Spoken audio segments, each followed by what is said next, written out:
In 2015, the Manosphere was like a third world country without resources. Nobody wanted to be there.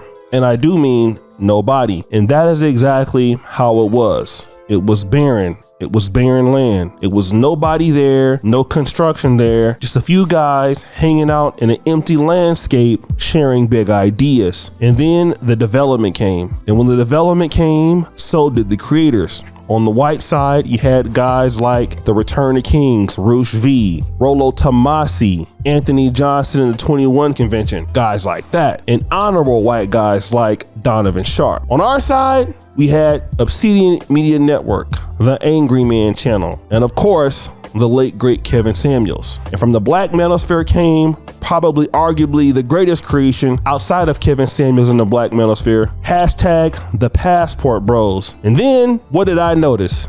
Women coming into the game. When they came a lot. Some had already been on here for a while. Give a shout out to Danica Marie, who was already killing it on Facebook. But then you had talented content creators that came in, a very beautiful lady like Courtney Michelle. And I even interviewed her when she said the Black Manosphere content changed her life. What were some of the things that you thought that men needed and you had got wrong? What were some, can you give me examples of what those things were?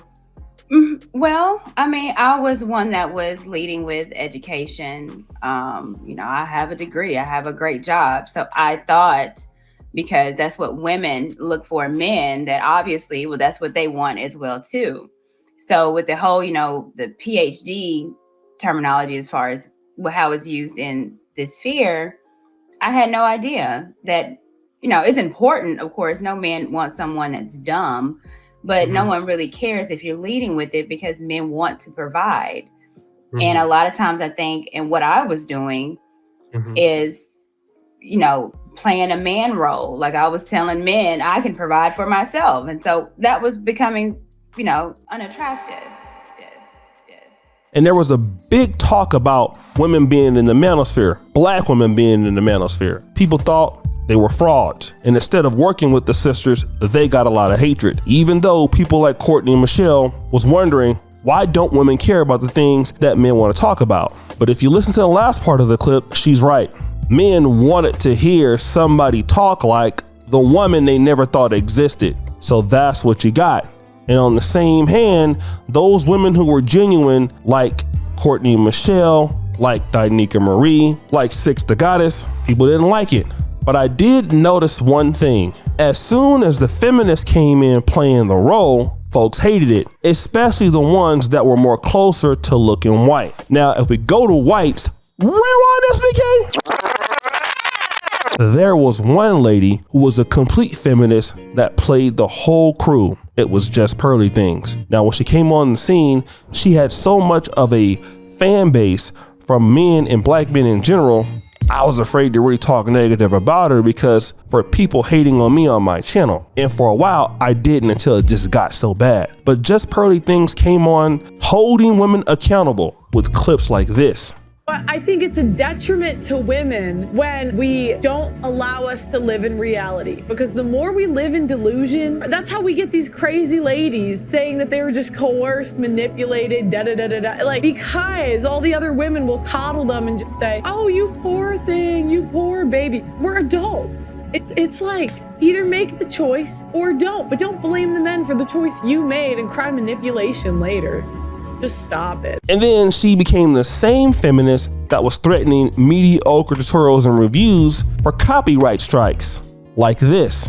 Also, MTR, I'm asking that you take down all videos of us together on your channel, because you don't want to be associated with my platform. So I'm giving you the opportunity to pull all clips, because I don't want to have to copyright strike you, but I'm appeasing to your wishes. And if you want to disrespectfully diss me on a video, then I will disrespectfully tell you that we will copyright strike you if you do not remove the videos. I mean, isn't it funny?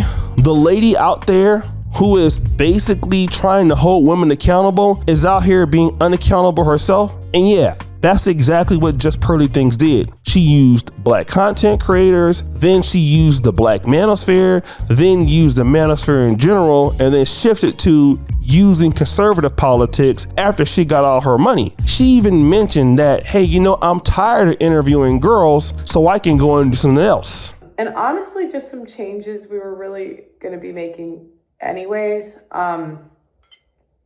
So about 2 years ago, I started the pregame. And the pregame was a show where I brought over guests 4 times a week to have conversations about relationships. And honestly, guys,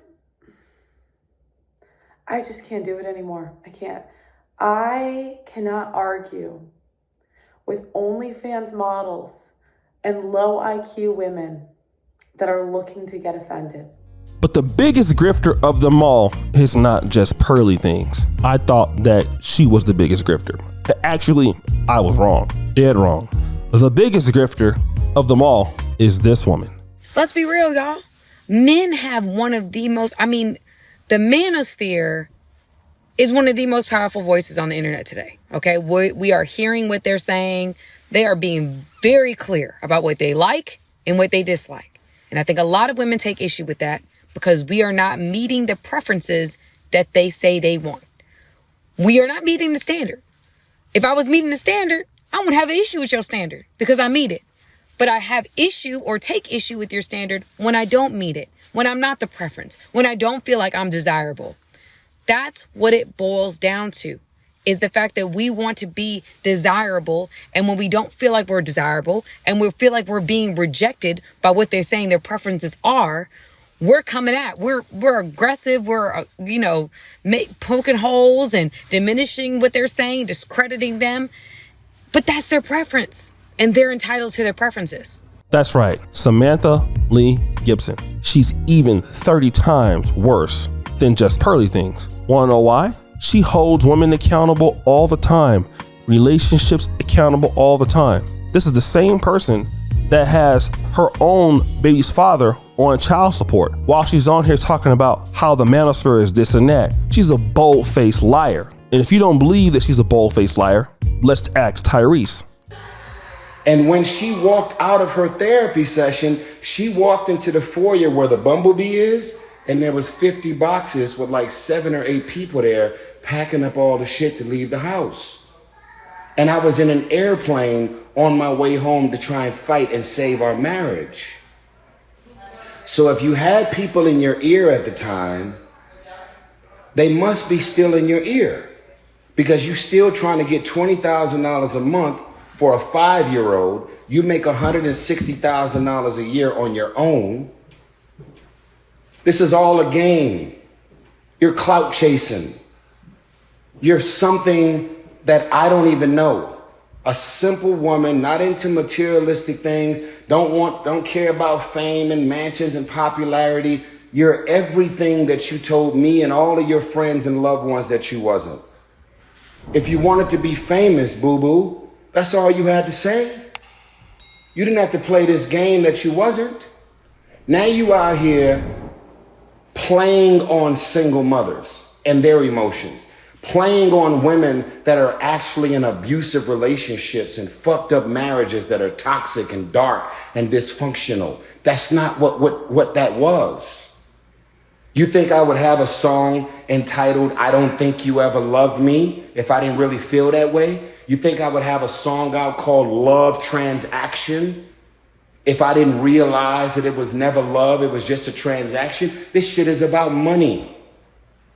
You've hired 3 law firms trying to fucking suck me dry. I'm approaching $1 million in legal fees, and we had a prenup. You already tried to ask me to come back. You already tried to reconcile. I told you I was in a relationship with Zelly, and I was not willing to go and break this off or cut this woman off because you decided to wake up on a Wednesday and come back and play in the sandbox. You see, guys, we all know about these people. We all know that this is the truth. But the issue is, and the question is, how did they even slip through the cracks in the first place? Well, I'll tell you what. Here's what I figured out, because we all know Samantha Lee Gibson signed a prenuptial agreement and is charging, Tyrese $20,000 a month, and she's not living up to what she's talking about. Now she's a content creator in favor of men, and men just don't know how hypocritical she is by her lifestyle. Even though she's on here making money off the red pill, she's living a feminist life because she's all about the bag, and she's been exposed for doing that. But the question is, why is Samantha Lee Gibson able to get away with it and just Pearly Things able to get away with it, but Courtney, Michelle, and other content creators who have never shown no real evidence of grifting like them, how is it that they get no respect? I'm gonna tell you exactly why. Samantha Lee Gibson and just Pearly Things are closer to white. That's why you don't hear black men talking about Samantha Lee Gibson. You don't hear them talking about just Pearly Things so much. Some of them might say something here and there, but you'd be surprised at how many brothers support just Pearly Things and how many of them might support Samantha Lee Gibson. We all know that a lot of the guys in the black manosphere came to the defense. Listen to what I'm saying. The complete defense of just Pearly Things, while at the same time calling names to Danica Marie, Six the Goddess, Courtney and Michelle, women who have never done anything to the level of just Pearly Things, but yet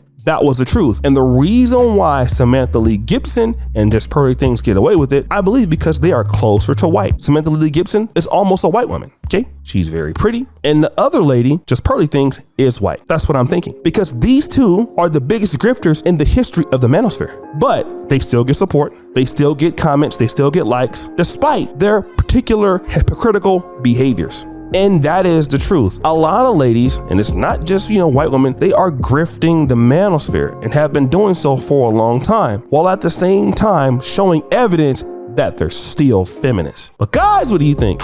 It's your boy O'Shea Duke Jackson, back at it again with another episode of This Celebrity Drunk.